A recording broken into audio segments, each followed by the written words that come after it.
I made sure that I mobilized.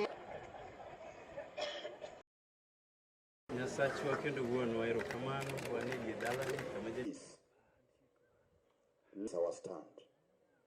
Bless your child.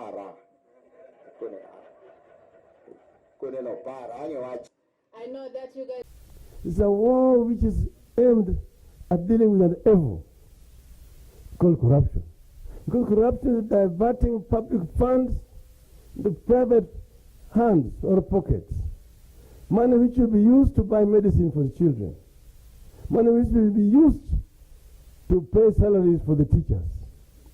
Money which will be used to construct roads and schools and hospitals is being diverted to private hands. These are the enemies of the people of Kenya. And that we've said is what we want to fight. And that is what the handshake is all about. Handshake is about good governance in our country. Looking at how Kenya is being governed.